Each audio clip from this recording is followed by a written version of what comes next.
Democracy. That seems to be a reason of why the Democrats refuse to maximize their power against this administration because they position that since they got the majority of the votes of those who went in to vote, then this is the administration that America asks for. However, that would ignore the very principles that we were built upon as a country, as a nation, under the United States Constitution, which is the social contract that we as states are in obedience to. So there is no reality in which we can replace it without doing that Article 5 Constitutional Convention, absolute runaway convention, that would allow for that substitution. However, what the guarantee clause within our Constitution tells us is that you cannot vote in certain forms of government in our country, whether that's a monarchy, whether that's a long-term military takeover, whether that's any sort of tyranny.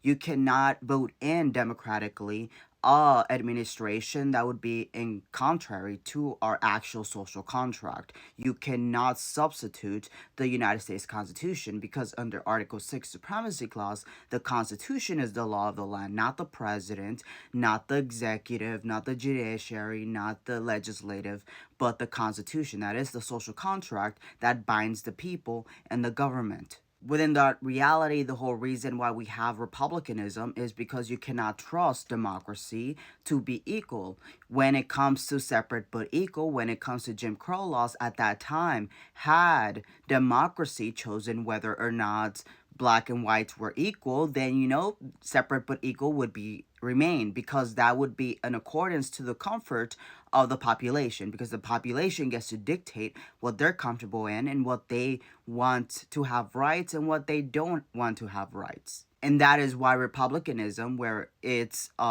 decision making through elected officials, is very important, because that can filter out some of that personal opinion from democracy and position a much more constitutional interpretation of what the people want, but also within that constitutional framework. So in our reality, democracy isn't literally the most important thing. The most important thing is our social contract. So defending that, which is why the branches take an oath to it, why we have an oath to it, why every single person who is elected has an oath to it. But what I want to touch upon is what I believe to be the greatest lie that has negatively affected how we vote, and that is the thought that the United States of America was founded on freedom versus liberty. Here in our preamble, we understand that we, the people of the United States, in order to form a more perfect union, so that's the goal, to advance in adapt and to become a more perfect union, establish justice, ensure domestic tranquility, so peace, provide for the common defense, promote the general welfare, which isn't what's happening with Doji cutting all these programs, right? Cutting all of these agencies and ultimately cutting back on social wellness safety nets. And secure the blessings of liberty to ourselves and our posterity, do ordain and establish the Constitution for the United States of America. Now, what we do not see here is the word freedom. And that's on purpose, because freedom is unlimited. Freedom is unconditional. Rather, liberty is conditional. It is conditional within the social contract of what the rules and regulations are. In our reality, that is the Equal Protection Clause, Amendment 14, which dictates that liberties can be restricted under a high threshold where it affects severely the rights of other people, like the right to life, which is why the 2A can be regulated, because it negatively affects the right to life of people, because we have mass pew-pews, right? When it comes to abortion, we cannot prove that a fetus prior to viability is a person, which means that there is no equal person that's liberties are getting harmed with reproductive rights. So in reality, I don't understand why Roe versus Wade was overturned, other than the courts wanting to give states the liberty of criminalizing it. Now, if you look at the Constitution, freedom is only mentioned once, and that is freedom of speech. So we know that that is not a pillar of how we were brought up to embody.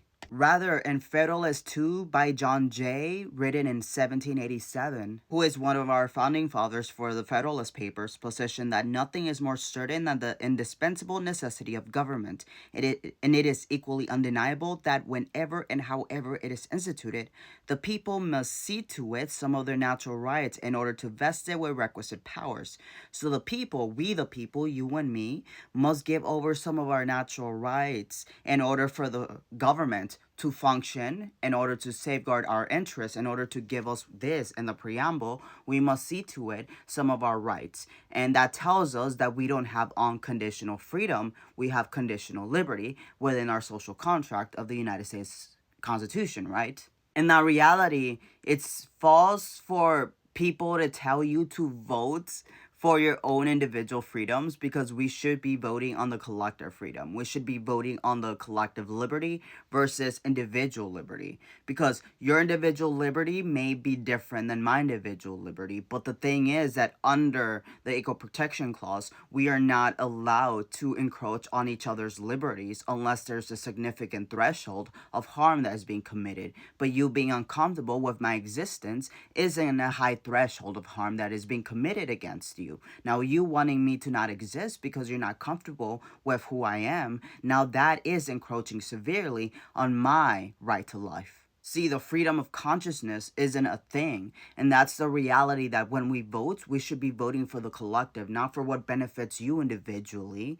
Because a lot of times when we vote on what benefits the collective, we vote on what benefits us. Maybe you're not in a situation where you need a safety net. However, one day you're going to face hardships and you're going to want to have that access to that, and then you won't have it. But this complete freedom of how we vote and politicians not really understanding why it's important to educate voters on how we should be voting and how we should be voting in alignment with the constitutional values, not our own independent values. Because if you're Christian, then you're aligning yourself with the Christian faith, right? But within our constitutional foundation, you're not aligning your vote with your Christian faith. You should be aligning your votes with your constitutional faith. They're two separate things and they should not intertwine. You should be voting for the mandate of the Constitution, not for the mandate of your religious mandate. And that's just the reality, because we don't live within a religious mandate. You can be religious, but we have multi-religion. The fact that this administration has been allowed to manipulate all of these intellectual manipulations that really painted a picture of government that was misaligned to what was originally intended tells us that the issue that we're facing is that people don't truly understand what America is, even at our origins, and even politicians don't understand it, because Democrats have always been positioning just vote for what benefits you, and then you get situations where people are voting in AOC but voting for DT as president because they were told to vote in what best benefits them. And then we wonder why people are voting in alignment with certain things. It's because they're not voting for constitutional values. They're voting for their own personal benefit. But we don't live in a personal benefit free for all country. We live in one that is in obedience with a social contract. And that means not knowingly trying to encroach on liberties and for your own freedoms. Just because I don't like chocolate doesn't mean I can go to the store and tell them to remove all the chocolate. No, I have the liberty of not buying chocolate, and people have the liberty of buying chocolate. I cannot just remove that just because it makes me uncomfortable, just because I don't like it. And that's the thing, that we've been spoiled to think that this country revolves around our individual existence, and it doesn't, because we are a collective. We are Americans. It's not just about the one, it's about the collective.